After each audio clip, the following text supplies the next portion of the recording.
صدائے غازی کے معزز سامعین، السلام علیکم ورحمۃ اللہ وبرکاتہ۔ امید ہے ہم سے جڑے رہنے کے لیے آپ نے اپنا چینل صدائے غازی ضرور سبسکرائب کر لیا ہوگا اور بیل کا بٹن بھی دبا چکے ہوں گے۔ انسان کو اشرف المخلوقات کا درجہ دیا گیا، اور شاید یہی وجہ ہے کہ تمام مخلوقات پر برتری نے اس کو تکبر اور غرور میں مبتلا کر دیا۔ بعد ازاں اپنی معاشرتی، تجارتی، سیاسی و دفاعی سرگرمیوں اور طرز بود و باش سے انسان نے قدرت کو ہی نقصان پہنچانا شروع کر دیا۔ نئی نئی ایجادات کر کے انسان نے ترقی کے نام پر بڑی حد تک قدرتی نظام کو بگاڑنا شروع کر دیا۔ جہاں جہاں فیکٹریاں لگائی گئیں وہاں کے پانی اور فضا کو آلودہ کر دیا۔ نیز زیادہ پیداوار کی خاطر فصلوں کو کیڑے مار سپرے سے آلودہ کرنا شروع کر دیا۔ دوسری طرف کی کٹائی شروع کر دی گئی۔ جدید طرز زندگی کے تقاضوں نے بہت کچھ بدل ڈالا۔ جہاں پورا خاندان ایک گاڑی استعمال کرتا تھا، اب 4 افراد پر مشتمل گھرانے کے پاس 4 گاڑیاں ہوتی ہیں۔ یوں گاڑیوں کی بہتات اور ان سے نکلنے والا دھواں آلودگی، سموگ، کینسر اور دمہ کا باعث بن چکا اور انسانوں کو نگل رہا ہے۔ لیکن انسانوں کو ابھی بھی احساس نہیں کہ ان کی وجہ سے زمین کے ماحول اور آئندہ آنے والی نسلوں کو کتنا نقصان پہنچ رہا ہے۔ موسمیاتی تبدیلیوں کے زیر اثر انسان کبھی سیلاب تو کبھی قحط، کبھی سونامی تو کبھی ہیٹ ویو کا شکار ہو رہا ہے۔ گلیشیئرز پگھل رہے ہیں، زلزلے آ رہے ہیں، زمین کا کٹاؤ بڑھ رہا ہے، آئے روز آنے والے نت نئے طوفان تباہی مچا رہے ہیں، اور اوزون کی تہ کمزور ہو رہی ہے۔ سمندر کو کچرا پھینک پھینک کر آلودہ کیا جا رہا ہے۔ مچھلیاں اور دوسری آبی مخلوقات میں پلاسٹک کی آلودگی سے موت بانٹی جا رہی ہے۔ فضا، زمین اور پانی کو آلودہ کرنے اور خوراک کو زہریلا کرنے تک بات نہیں رکی، بلکہ انسان جنگلی حیات اور پرندوں کو بھی نقصان پہنچا رہا ہے۔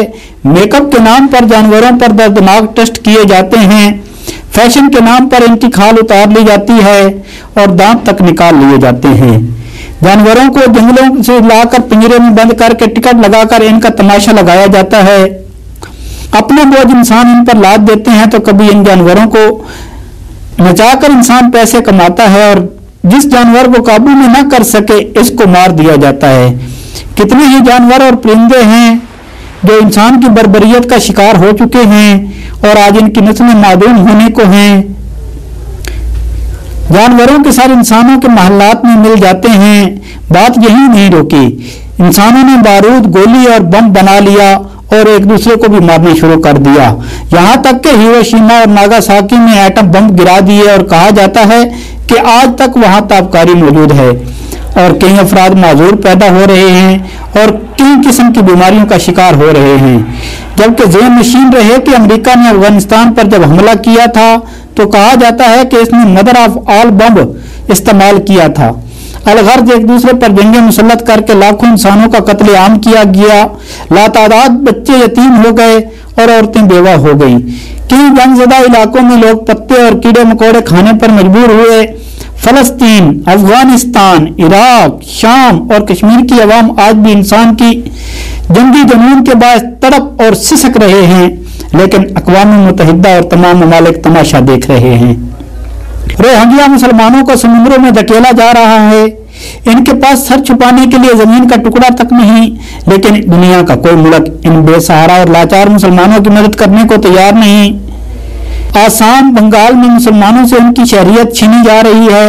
مقبوضہ کشمیر 5 اگست 2019 سے لاک ڈاؤن کا شکار ہے۔ یوں تو مقبوضہ جموں و کشمیر میں ظلم و جبر کا سلسلہ 1947 سے جاری ہے۔ بھارتی فوج کشمیری مردوں کو چن چن کر قتل کر رہی ہے، عورتوں کے ساتھ زیادتی کی جاتی ہے، چھوٹے بچوں کو اغوا کیا جاتا ہے، پیلٹ گنوں سے کشمیریوں کو نابینا کیا جا رہا ہے، ان کی املاک پر بھارتی سرکار زبردستی قبضہ کر رہی ہے، انہیں تعلیم، صحت اور انٹرنیٹ جیسے بنیادی حقوق سے محروم کیا جا رہا ہے، اور دنیا چپ سادھ کر تماشا دیکھ رہی ہے۔ اب قدرت نے پوری دنیا کو ہی لاک ڈاؤن کر دیا ہے۔ شاید زمین بھی ان زیادتیوں ظلم سے تنگ آ گئی ہے اور چاہتی ہے کہ اشرف المخلوقات کہلانے والے انسان کو اب کچھ عرصہ ایک دوسرے سے اور زمین سے دور کر دیا جائے۔